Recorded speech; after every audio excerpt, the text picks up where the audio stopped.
আগামী 15ই আগস্ট থেকে ঊনকোটি জেলার কুমারঘাটের সাইদাবাড়ি স্কুল মাঠে প্রথমবারের মতো শুরু হতে যাচ্ছে নকআউট ফুটবল টুর্নামেন্ট। দেশের স্বাধীনতা দিবস উপলক্ষে এই টুর্নামেন্টের আয়োজন করতে যাচ্ছে সাইদাবাড়ি প্লে সেন্টার। এই খেলাকে সর্বাঙ্গীনভাবে সফল করতে সহযোগিতার হাত বাড়িয়েছেন এলাকার বিধায়ক ভগবান দাস। খেলায় বিজয়ীদের জন্য ট্রফি ও প্রাইজ মানি তুলে দেবে আয়োজকরা। এই উপলক্ষে সাইদাবাড়ি স্কুল মাঠে এলাকার বিধায়কের সাথে নিয়ে সাংবাদিক সম্মেলন করেন প্লে সেন্টারের কর্মকর্তারা।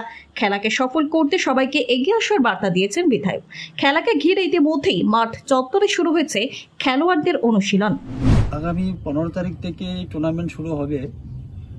তো আমি যারা ফুটবল প্রেমী প্রত্যেকের কাছেই এই বিষয়টি আমি জানান দিতে চাইছি বা আবেদন রাখছি যে আপনারা সবাই সাইদাবাড়ি প্লে সেন্টারকে সার্বিকভাবে সহযোগিতা করার জন্য এবং আপনারা এই টুর্নামেন্টকে উপভোগ করার জন্য আমি আবেদন রাখব।